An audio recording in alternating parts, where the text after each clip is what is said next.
All right. So my name is Jeremy Drake. I'm going to be moderating this session today. I'm a certified zero waste associate and instructor with Zero Waste USA, also one of the organizers of this event.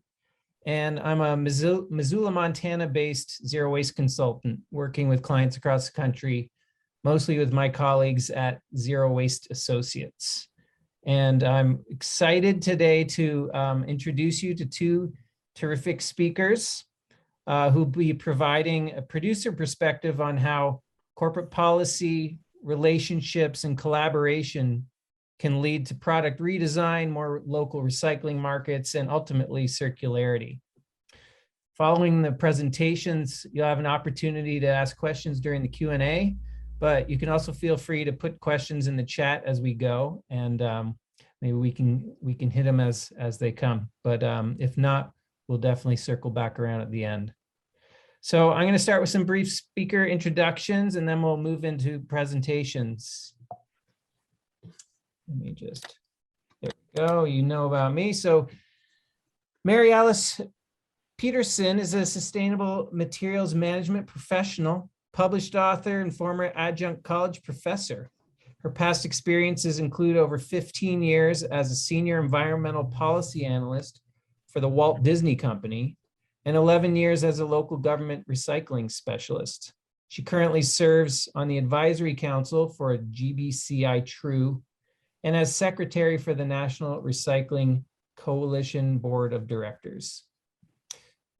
With over 25 years of experience with Boise Paper, Kevin Kirchie has worked with corporate clients to reduce their impact on the environment by helping them understand the differences between recycled and non-recycled paper grades. He has also shared best practices to reduce paper through the One Ream Less program and by providing resources such as the Boise Paper Print Reduction Calculator. And with that, I invite Mary Alice to share your screen, and you can begin your presentation. Thank you, Jeremy. Thank you. I'm so glad to be here today. I'm really glad to have this conference and the benefit of all of my colleagues joining me today. Let me put it on presentation mode. There we go. So the title of my talk was Building Our Interconnectivities. Are you seeing my screen? Hang on, Mary Alice. I think you still need to hit share screen. Okay. See the little green rectangle there at the bottom of the Zoom screen? Hang on. There we go, coming together. Okay. Now just hit present slideshow and you'll be off. Okay. Bottom right, kind of. Yeah, yeah. Oh, you're so close. That's it. Okay. Perfect. Looks great. Thanks. All right. Thank you. Thanks for your patience. So thank you. Okay. So I want to talk today about building our interconnectivities. I've been working in the sustainability field for over 30 years. And what I've noticed over time is that patience is a virtue and that things take longer than you think, but that the connections we have with each other are vital. And the things we learn at conferences and the people we meet and the things we grow to understand and the way we realize that we can help our organization, whether you work for local government or a company, or you're just an individual, you know, doing consulting out there, or just trying to do the right thing in terms of your recycling and what you're purchasing. I can't overstate the benefits of conferences and connections and networking like this and the people that can help you accomplish your goals, because it's absolutely true that none of us can do this alone, and that one of the best things about being in this field is that we know we have to share information in order to really achieve our environmental goals of trying to protect this planet and have a future here. So anyway, I'm pleased to, so I'm going to talk a little bit about the NRC, the National Recycling Coalition, and True. Then I'll touch on some of the work we did at Disney and our paper policy and some other standards that helped us advance our environmental goals. And then and mention about my relationship with Kevin at Boise. And then I want to talk about a colleague, just an individual that I know from my work who's doing something really cool that's helping other companies with food waste. And then talk about how shareholder resolutions are another great way that we gain action and make progress on our goals. And then finally, I'll talk about circularity in action, which is my colleague and friend Nina's company's efforts. And Nina is speaking as a keynote today, and I hope you'll all plan to join for that because she's amazing. Okay, so producer responsibility, as I say, I've been at this many years and I've noticed that these names are changing or morphing over time, which is fine. I just wanted to mention, in the early days, we would hear things like close the loop or design for the environment, I believe was a US EPA term. And then of course, extended producer responsibility is still with us. Now we talk about, of course, the circular economy, circularity, and then eco-modulation, which is one of my favorite current terms. And I've done some work with my friend Nina on this, where it's a philosophy that producers are rewarded for designing products and packaging that mitigates their environmental impacts, or are disincentivized through, if they have less preferred products or packaging, through probably usually fees is what they do. So you're creating a level marketplace where people understand what they're buying and whether they can recycle it or not. And companies are getting that feedback about whether their stuff in the marketplace is even recoverable by the MRFs in the communities where they sell. And yes, we do think companies should be responsible for knowing what's happening all the way down their supply chain. So the National Recycling Coalition is one of the oldest organizations, been around for over 30 years, national voice. One of the best things about the National Recycling Coalition is we have state recycling organizations that are part of our network. So these state recycling organizations that are working on specific issues in their states, we hear from them, they hear from us, we try to support each other, and we've done things like co-sponsor conferences, like we had a National Recycling Congress last month with the New York State Recycling Organization. So, and then the other thing that NRC is doing that's really exciting, is not yet, hopefully in 2022, we're expecting to launch a library of resources, which could be incredible, because there's people that have been working on these issues for so many years, and they're so smart, and we want to make sure that we've gathered everything they've, as many as resources we can to help others. And then true, of course, as we've been talking about throughout the conference, is a certification program for businesses, buildings, and communities, and producer responsibility principles are baked into the certification scorecard, and I'll go into more details about that. And also connecting to the global green building communities via Green Build and other efforts with GBCI. So this was just a quick slide that I pulled together about all the credits that I think within the true rating system relate to producer responsibility. So I highlighted in red some of the ones that really are driving results, like in leadership, taking responsibility for company products and packaging, requiring vendors to take responsibility for products and packaging. Just those two credits right there. We've seen amazing things and big shifts that have happened in the marketplace. So we're very proud of the role that True has in advancing producer responsibility.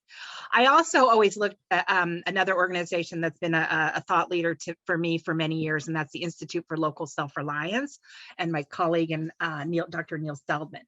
So he spoke at a conference earlier this summer, where he talked about some of the challenges that have come up. There's Canada obviously has advanced on producer responsibility, but they've encountered some real obstacles because of how they've structured things. And so Neil is kind of overseeing, watchdogging all this and seeing what works and what doesn't. And what he's saying is so important is that, while it's great to have the high level leadership that's directing everybody, here's what we're all going to do, everybody, but that we also need to keep decisions local, and that not only recyclers, but all stakeholders, producers and retailers, everybody's involved in the decision making, and that you want to avoid letting just a few large companies control materials, that isn't always seen as the best solution. So they have lots of resources on their website. Welcome to check that out.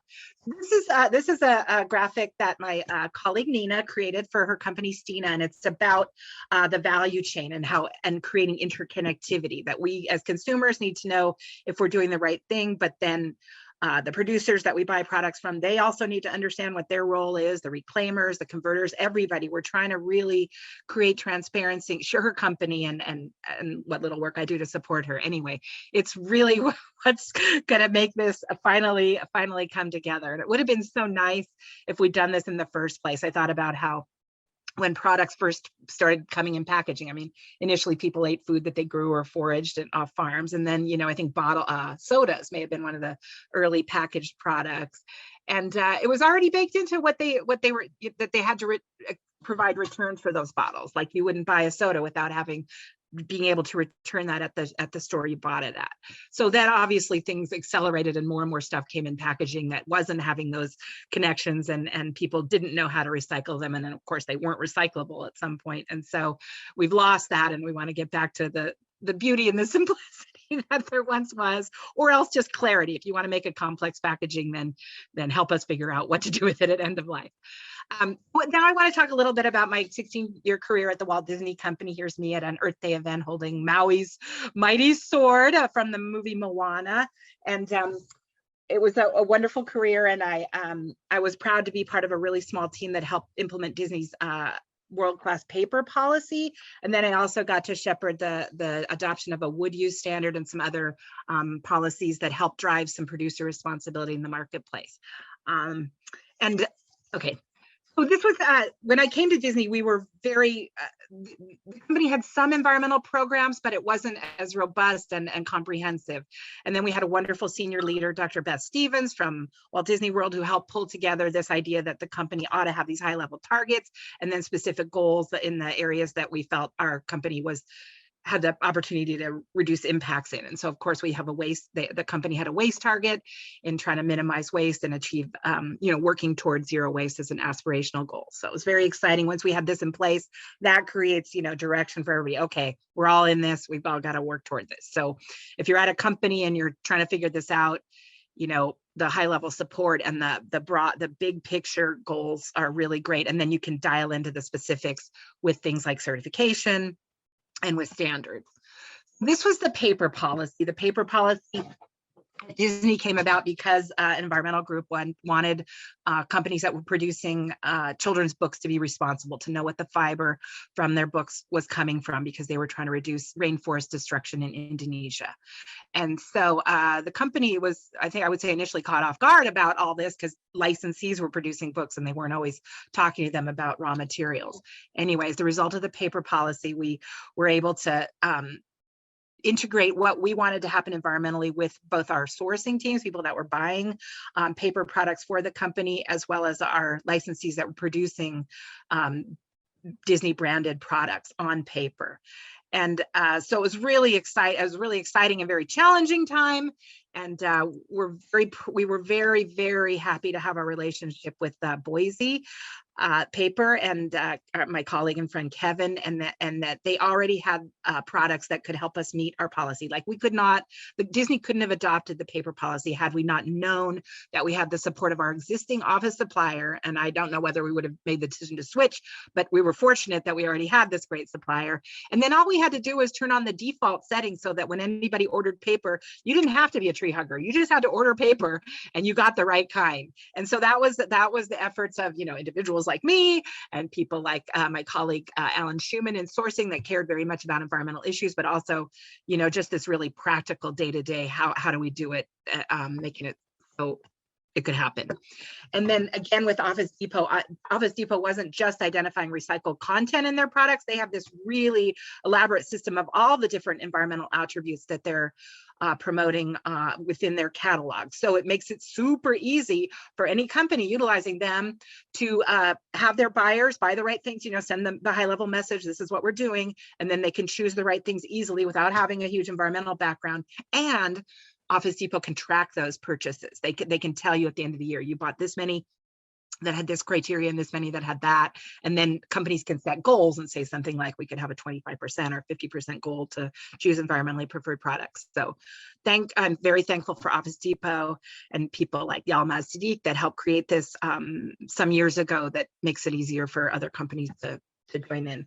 And then Disney created a foodware disposable standard. And we were one of the early adopters of compostable foodware at the ESPN X Games. And we'll have Eric Ritz, who helps support us on the environmental issues, speaking this afternoon at the events recycling panel. So this meant that, so this was me and all the many events I've attended over the years, and knowing how frustrated I was at wading through knee-deep red Solo cups at the end of a 2-day festival, and knowing that I wanted another, and that those cups weren't recyclable, and that the only way we would be able to have single use would be the compostable. And then we had to set up composting programs with the city of Aspen and the county up there, and it was complicated to implement this in the early days. I'm thankful that now, 15 years later, things are a little easier and companies hopefully have, know where to get compostable foodware and how to compost it. But also, of course, the minimization part of it, that we're trying to avoid single-use disposables in general, and, distributing the reusable mugs and making that a company philosophy, that everybody felt that they understood that the company was after zero waste, and that these events like the X Games. Then, let's see. Wait, why is this not advancing?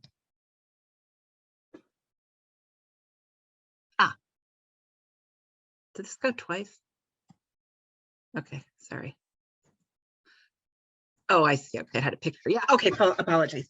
Okay, the next standard that we created that I really benefited from the knowledge in my networks and the people that I could rely on to help us understand what the best choices for bags were. So of course, initially people looked into compostability, and we realized that because there was already a pretty robust plastic bag and film recycling system in the United States, that it would be disruptive actually to introduce a compostable bag, that those are not commonly collected. There aren't a lot of places for people to drop those off. We said, let's stick with the regular plastic. Let's try to utilize recycled content in those. And then let's make sure we tell people where to recycle them. So the bags all have the messaging that it contained recycled content. And then there was a little URL that directed people to the film plastic recycling directory. So all you had to do was enter your zip code, and you could find out where you could take your Disney bag at when you were done using it, and hopefully reusing it many times. And we were very proud of having that relationship. So this is the drop-off directory that Nina's company, it was formerly More Recycling, now it's Stina. And it used to be filmrecycling.org. She changed it to bag and film recycling because bags are the more common term that regular, consumers think of. They don't think of the term film. And the reality is that all that stuff is super recoverable. And if you can help direct people to where to collect it, that they're not acceptable in curbside programs, of course, but that if you can help people find the drop-offs, then we have a lot better chance of getting those materials recovered. And then Disney in early years worked on a smart packaging initiative. Now they did work with the Sustainable Packaging Coalition, but this was in 2016, before there was as much guidance for companies on this. And so they themselves created a tool, my colleagues in consumer products, and a wonderful woman, Candela Montero, that had the insight and the skills to build this out, and the support of her team, that it provided a score for packaging designers on their environmental performance of their packaging, and then and help them also see what other companies were doing, so that they could kind of pace themselves according to what they could see that other. And so it's an example of how a company, before it was quite so easy to jump into doing the right thing, that they took initiative and tried to figure this out. And so the beautiful thing was that they connected with all of their suppliers, that,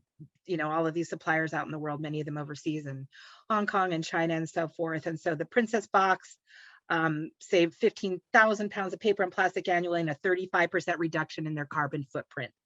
And so now they're influencing Lego and Jakks Pacific, Mattel, Hasbro, all the companies that had relationships with Disney. All of a sudden now they're dialing into what we want them to do, what Disney wanted them to do in 2016. And as we know, things have evolved from there, and that, thank goodness, Sustainable Packaging Coalition is still advancing, and still their evidence of their work is here with some of the other speakers and presenters at our conference. So this, I quickly summarized all of the true scorecard points that when Disney pursued zero waste at some of its business units, that we were able to quickly obtain because of having implemented the programs that I mentioned today. So you can just glance at those, but of course I always recommend that you look at the true website and the scorecard, and all the different categories, and thinking about what's possible where you are and what you want to tackle. Even if you don't formally pursue true certification, the scorecard is an excellent guideline to think about what's possible. And then I wanted to talk about the role of individuals. So as I said, I think it would have been wonderful if the world was well organized, and that everything was already clear from the moment somebody created packaging. We already knew how it was going to be used and reused, or avoided, and then recycled end of life. It didn't quite happen that way. So sometimes it's taken the effort of individuals, literally people, human beings that were like, something's wrong, I need to fix it, what can I do? And so my colleague Allison Schill realized that there was all this food waste happening. She's here in Southern California. There's all these companies generating food waste, and of course the huge need of people that need food, and how to connect so that when the food becomes available, the person that can distribute it to an eater is right there and connect. So anyway, it's just an IT solution. It's an app that you can get on the Google Store and Android, and connecting generators and users, and very proud of how she's actually helping companies achieve producer responsibility for their food waste as an individual with a great IT solution. And then I also love producer responsibility through shareholder resolutions. So Ceres and As You Sow are two big organizations, NGOs, that work to present shareholder resolutions at shareholder meetings. So they literally will go to a shareholder meeting and say, hey, we need your help. Your shareholders want you to take action. And it really brings attention at the highest possible levels of the companies that we want something done. So As You Sow has got a bunch of initiatives related to zero waste. They're pursuing, let's see, at least 12 addressing consumer waste with Amazon, Keurig, Dr. Pepper, Kraft Heinz, Kroger, McDonald's, Mondelez, Pepsi, Target, and Walmart. And I'll say, companies don't always welcome this sort of involvement and activism, but as an environmentalist and somebody who sees the urgency of what we're trying to accomplish here in the world, I'm like, whatever it takes. So from their website, As You Sow, brands that are placing plastic packaging on the market need to resign it to be fully recyclable. Most importantly, take responsibility for dramatic improvements in actual recycling of packaging through producer responsibility programs. So yay for that.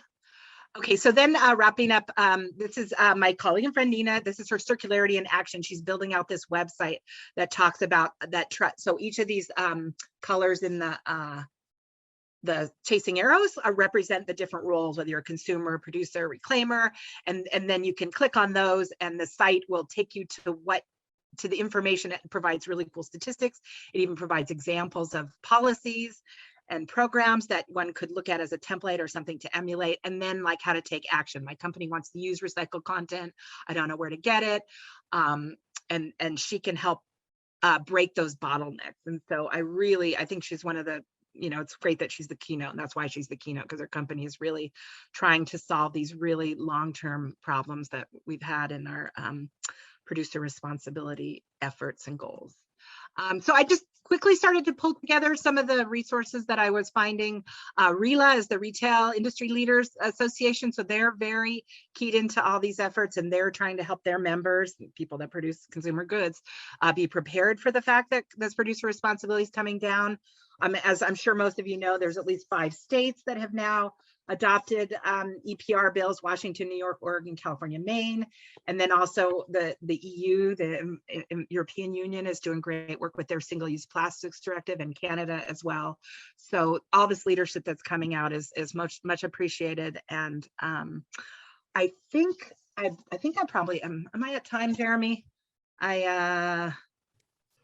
You've got a couple more minutes if you want. Okay, all right, okay. Let's see, what else didn't I say? I had a lot of notes here that I kind of skipped over quickly to try to get to this. I'll talk again a little bit more about TRUE and the National Recycling Coalition and these state recycling organizations and these. I love that they're building like hub and spoke regional solutions for challenges. I recently had the opportunity to talk to the leader of the Indiana Recycling Coalition, and they have a fiberglass manufacturer in their state, and they need glass. They need a lot of glass to make fiberglass. They can't get enough glass in Indiana. And then I was also surveying recycling programs in the South. They've discontinued most of their glass recycling programs. In fact, they've contracted a lot of programs to maybe only number 1 and 2 bottles. So in that sense, there's been some diminishment in programs. But at the same time, like the awareness that, oh, wow, there's people that need glass and people that could potentially collect glass. How do we connect those? So that's, if anybody's not already a member of the National Recycling Coalition, I encourage you to join, and obviously TRUE as well, and the colleagues and the networking and the benefits that you can get from it. I really can't overstate that. And we love our ally organization. Stephanie Barger our director, she mentioned working with Cradle to Cradle. Ellen MacArthur Foundation is a huge leader in circularity. Sierra Club is doing amazing work around zero waste. If you're not already involved or aware, Greenpeace has jumped in. And then one of my other favorite nonprofits is Upstream here in based here in California, but they're trying to work on reusables and reusability. And I think they're somebody's going to be speaking about that at this conference, and super critical. And then providing the tools to track all that with the eco-modulation. Like some of you probably know about the WARM tool. The US EPA has this WARM, which allows you to plug in, like if you recycled this much plastic or this much metal and so forth, or you composted all the different commodities, and then it'll tell you how much metric tons of carbon equivalents you have reduced from those efforts. So there's that tool, but then there's all these other tools that are arising from the marketplace to allow people to track whatever it is they're making or doing. And Oregon is a leader in this. And so someday we love the idea of there being just like a resource that you could go and be like, I have this product and I need to think about it this way. And that it would be so easy for everybody, including consumers, to know what's going on and finally achieve that circularity and zero waste that we all desire. Okay. Yeah, thank you, Mary Alice. That was a wonderful presentation.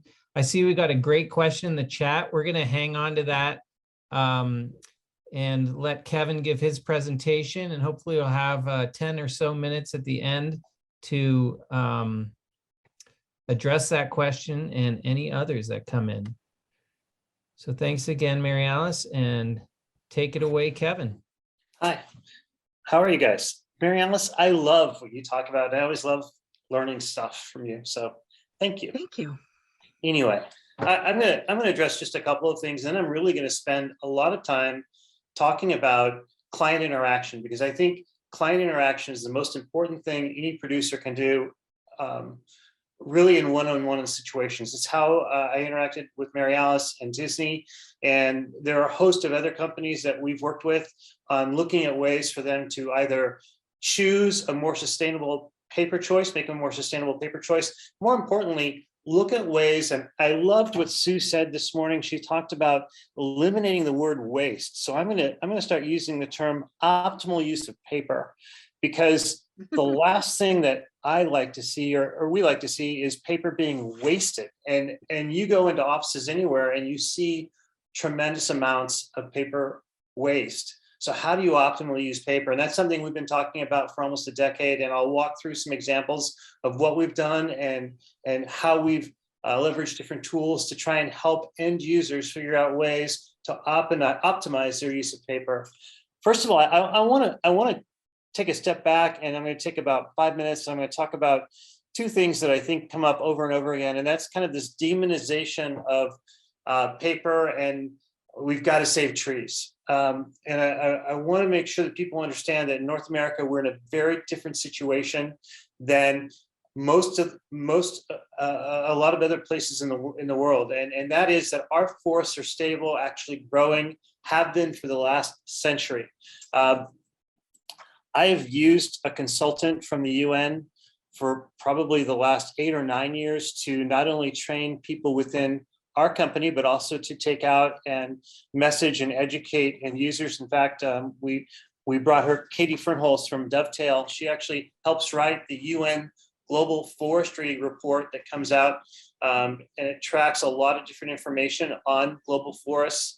We actually brought her into Disney at one point, and we had an incredible, we were given 40 minutes, and it ended up being almost 2 hours because just the questions and the desire to learn.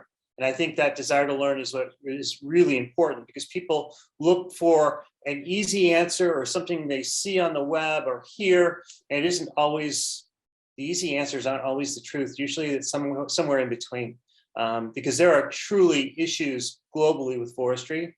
But in North America, we're in a very different situation. So our forests are stable. This comes out, by the way, a lot of this comes out of the UN Global Forestry Report. Our forests have been growing really since the 1920s. And not only that, there are just millions of people involved in forests. But what's most important is that I'll often go in and I'll ask customers a question. Hey, Jeremy, can you unmute your phone right now real quick? Yeah. Okay, I want to ask you a question. All right. If you think about all of the forest, all the products made with wood in the United States, and all the forest land associated with those products, how much of those products do you think come from public lands versus private lands? Just give me a percentage. How much do you think is private versus public? 50. It's actually 90% of all the wood products that we use come from privately held lands. And when you think about all those privately held lands, I'm going to ask you another question. You know, I think about big companies that own all this acreage. How much of that land do you think comes from privately held lands by families? Is it 50%? Is it 80%? Is it 30% versus big companies? Oh, okay. Families versus big companies. 50. 75%. So again, you think about all of the wood products used in North America today, 90% of them come from privately held lands, 75% of that family forests. And it's important to understand when you think about America and our history, we have a history of basically, you look at the history of land ownership in the United States, and it all comes from the settling of the lands in our first 150 years. And so you've got all this land that's owned by individuals, and many of them are trying to create income sources from their land. And so they can do that a couple of different ways. They can convert the land to crops and agriculture, which if you look globally, the number one reason for deforestation is conversion to agriculture. And that is in a lot of countries where they're just tearing down the rainforest or other forest land and converting it to agriculture. And that is horrendous. But in the United States, what's happened is we've developed a product in wood that is profitable for these families. So as a result of that, and this is from an article, I mean, this comes out of one of the UN articles, but they identified the rise in timber net returns as the most important factor driving the increase in forest areas in the United States, because people could grow forests and make money from them to help feed their families or raise their families. They chose forests over agriculture, and that is incredible and it's wonderful. But in order for them to do that, there has to be some value in that forest land. And, you know, I think about forests versus agriculture, because a lot of people go, hey, why don't we make paper out of hemp or cotton or sugarcane? And I think about a forest, and I think about how a forest, you know, what a forest represents.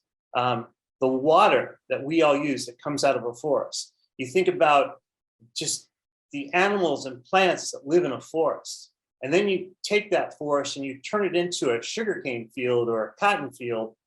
And what does that do? To me, it's horrible. So I just look at forests, and to me, I believe that, you know, by reinforcing these private landowners that they should be growing forests sustainably in the United States by using wood products, we are helping drive and grow forests in North America, which is awesome. And so just a few more, you know, for us, it's really about responsible sourcing. You can't just grow a forest, you need to be managing it sustainably. We are triple certified, as are really most of the major forestry companies, you know, FSC, PEFC, which is global, SFI, which is North American. Our mill meets all three standards, which means none of the fiber coming into our mills doesn't meet some element of those standards, and they come and audit us every year. So it's really critical for people to understand that you've got to manage forests sustainably, and private landowners are doing that, and they're doing that because they know they have to do that in order to make income from their property, and they prefer to make income from their property by growing trees than converting it. And that's a wonderful thing for all of us, because it allows North America to really be a leader globally. Again, you look at this chart, you can see where we are compared to much of the world. And we're doing the right things when it comes to forests. And I just want to share, this is a picture I took out in the forest. We take clients like Mary Alice out in the woods 10 to 12 times a year. We take them to our mill and we spend like half a day for them to see how our production works. But we also like to spend half a day to a day actually out in the forest meeting landowners understanding the impacts of forestry on the environment, and understanding what's going on in the United States. And this is just one that's really interesting when I think about California and I think about the forest fires. If you look at the rings of this tree, you can see towards the last several years, the rings are getting smaller, thinner and thinner and thinner. And that's because there's too many trees, it's too crowded. And literally those suppressing trees are keeping this forest from being healthy. And so when you've got too many trees in a forest, that's when, whether it's insects or fire, can come through and just devastate, because you need full, thick, healthy rings. And that's why it's really important to manage forests in such a way that you go through and they are thinned over time, because what that does is it allows the stronger trees, the dominant trees, to live long, healthy lives, and it keeps the forest itself from being destroyed through some sort of act. Just to give you an idea, if you've ever seen a wood fiber, and I wanted to show you this because a lot of us like to recycle, and I think the most important thing you can take away from this is that paper is recyclable and it should be recycled, period. If you're not archiving it, it needs to be recycled unless you're flushing it down the waste stream, which is not a good thing, but that is what we do. I wish we were more European or Asian in that way, but we're not. So if you look at recycling, these are fairly fragile. You can recycle them. A wood fiber, we think they can be used 5 to 7 times before they just become so small they wash away. So it's not something that you can do forever. You can't take a wood fiber and recycle it over and over and over again, because it's just not going to happen. It's going to break up and fall away. But people go, well, we need to recycle paper because we need to save trees, because that's what they've heard, and that's totally wrong. Because as I mentioned before, we don't need to save trees. We are growing trees. Our whole focus is by using trees, we grow more. The reason we recycle paper is to keep it out of a landfill. And for those of you that are a little older, you might remember when the Great Lakes caught fire. Some of them caught fire back in the 80s and early 90s. And there was and basically the landfills were getting filled up. Well, they were getting filled up because the number one thing in landfills at that time was paper. And so there was a real emphasis to try and start recycling paper and creating things like recycled paper with recycled paper. So if you look at it right now, paper is the most recycled product on the planet. And you can see that paper is recycled at a rate between 67 and 68%. Every year, that number kind of changes. Thinking about how some paper is archived and then some paper is flushed away, probably 70 to 75% would be a number that would be highest in the US. Now, when you go to Asia, they can get to numbers closer to 90 and probably be picking up most of it because, again, they're not flushing away toilet paper, which is what we tend to do. And then you look at glass at 28, aluminum at 20. Realistically, paper, we're doing the right things. And again, the most important thing when I walk in and I see any client, the first thing I ask them is, are you recycling? And what's great is the majority of them are. So where does it go? When you recycle, essentially you see it go into a variety of things. You see some of it, and you don't even see copy paper roll up in here because it's such a small percentage of what is recycled. It's going into a lot of other things. But tissue is a place where it really should be going. There's been a study recently done by MIT, and you think about tissue, so much of it is used only once. If we could take all of the recycled fiber that comes through the system, that means if we put it into tissue, overall, more fibers would be used at least twice than what are being used today. And that's a real interesting concept, because if you think about it, if you think about it, the most important thing we could do is make sure we're reusing it. And so if we want to make sure we're reusing it to its fullest, we would be driving it all to tissue. Instead, today, a lot of tissue is made with virgin fiber and then it's just thrown away. No chance to recycle or reuse those fibers. I'm going to just get right into something and start talking about what's important to me, which is working with clients. And so, I walk in and sometimes people are saying, well, we don't even want to use paper. And I think that there is a lot of power and importance to using paper. Paper, you think about paper and you think about putting it up on the cloud and what that really means. And you think about things you want to archive and have in paper. There are a number of legal documents that I want to have a paper copy somewhere in my hands or in a lockbox, not online. And so what we do when we go in, like when I met initially with Mary Alice, is we like to go in and we work very closely with Office Depot, and we're their largest paper provider. And what we like to do is join them on business reviews and identify sustainability goals of clients. Even virtually, one of the things I ask, we do a lot of market updates this last year and a half because it's been really kind of a crazy time in the marketplace. I always ask about sustainability goals. Do you have sustainability goals? You know, what are you doing? And it's not about necessarily selling them recycled paper. I want people to understand that there are options, and they should understand what their options are, whether it's recycled paper or virgin paper, but more importantly, to make sure that they are recycling, but then talking to them about this concept of, are they optimizing their use? Are they doing the things in their office, in their systems, that allow them to make sure that they're not throwing paper away, they're or that they're having to recycle paper that was never even used? So a lot of what we want to do is help people not waste paper. So again, optimizing their paper use is the term I'm going to try and use more often based on Stephanie's comments this morning. And so I want to start by just walking through some of the things that we've done. First of all, walking in and talking to customers about source separated recycling. And it's not just paper in one bin. You really, when you look at paper, it's great to separate it into multiple bins where you can. And that's because you can make money as a company if you're separating out things like OCC or white papers, because you will get paid more for separating than you would if it's all just mixed together.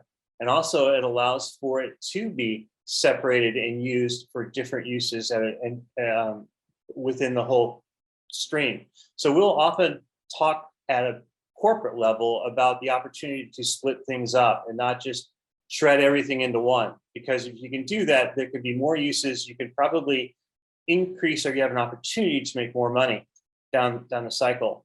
And as we did that, one of the things that we looked at was a closed loop program. And we approached a large university in Texas that was a client of Office Depot's, and we had a de-ink facility that was in Jackson, Alabama. And it was a pretty quick rail ride. And our thought process was, these guys have a great recycling center at this university. And we did the same with another university in Michigan.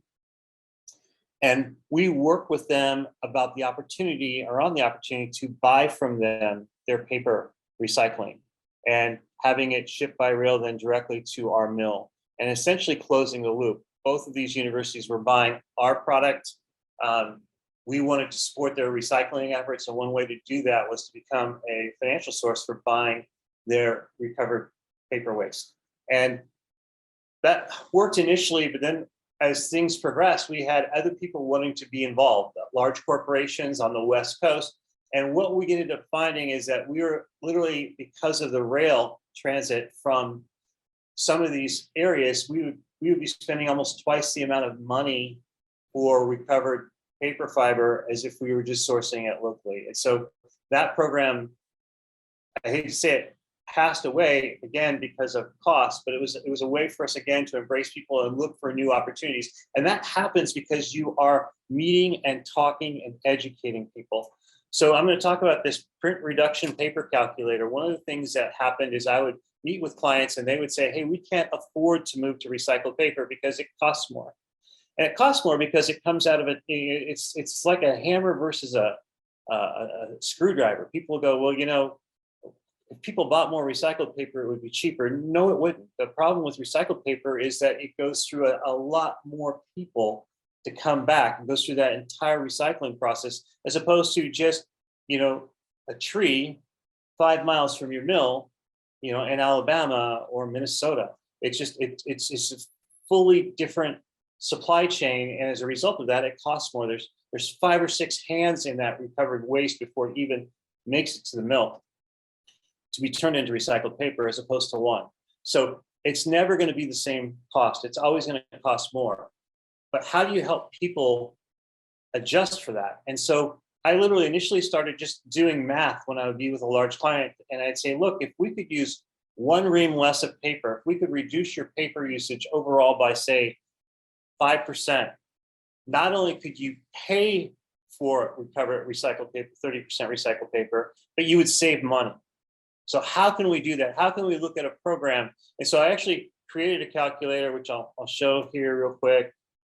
I initially did it on at a diner after a meeting, and I just went back and we plugged it in and we created, and the whole goal was understanding how much you pay to print, right? So if you are printing on black and white, if you're printing on color, and I would ask them and I would fill in whatever their numbers were. And I would say, okay, how much is black and white? How much is color? This is your average cost to print. So this is your average paper usage. This is your current carton price. This is how many employees you have. So let's say overall we wanted to reduce by 5%. This is how many cartons. This is the target reduction per employee in reams, 1.5 reams per year. Do you think you could go to your employees and say, our goal is to reduce our use of paper by 1.5 reams a year? As a result of that, we could buy 30% recycled and we would actually save money. And so ultimately, this calculator we ended up using with a lot of clients, and the whole goal was, again, to get them to be able to convert to recycled and save money. But in other cases, it was all about just how do we help people create programs around using less paper. And you can go in with any customer, and what I would do, where are we on time? We have about 10 minutes left in our session. So we want Okay. to save a little bit of time for Q&A. So if you could wrap it Okay. up in a couple minutes, it'd be great. I'll wrap it up with just saying, how would I go about doing this with anybody? If you wanted to go into your office and say, I want to help us eliminate paper waste, what you need to do is hopefully you have a green team. Usually there's somebody from merchandising on there. Merchandising supply chain can always get access to data. And what you really want to understand is, earlier today, Sue talked about just cases, the amount of cases they bought. I look at cases or reams per employee. And the reason I say that is you could buy less cases of paper this year, and it's because you laid off 1,000 employees. So you really didn't eliminate or get people to change their behavior. And I actually think behavior is going to be dramatically different when we go into a post-COVID world. Number one, the majority of companies are going to be working 2 or 3 days in the office. I think a lot of people have learned how not to print at home. So prior to COVID, in an average office setting, people would use 20 reams per person per year in an average office setting. If you were in, and there were 2 different studies that were done that both came up with those numbers. But if you were in, say, a manufacturing organization, it could be as low as 9. If you were working for a law firm, it might be 25 to 30. So the key is to go in and get that original, how much are we using reams per employee? Once you know your reams per employee, then you're like, how do we get them to think about using less? And then we look at things like managed print. If you use secure print in your office, and again, one of the things that came up this morning was get away from those individual printers and go to a managed print system. You can put secure print in, and that will eliminate at least 6% of the printing that's done in your office every year if you put in secure print, which means they can't just print it from their desk. They have to go and punch in their code.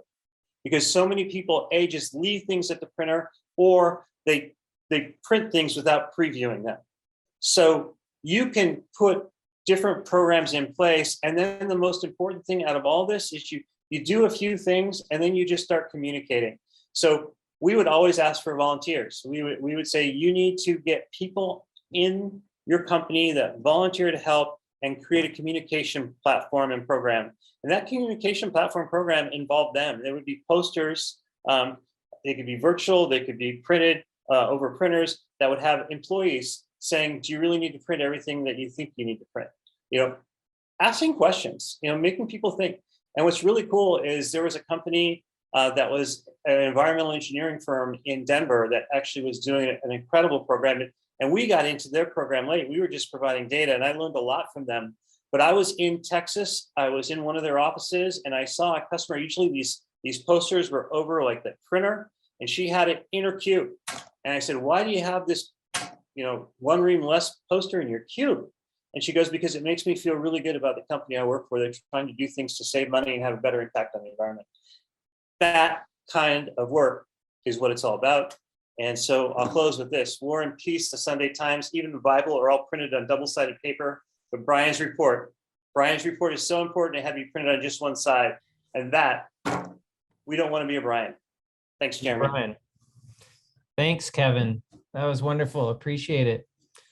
So we've got about 5 minutes for questions.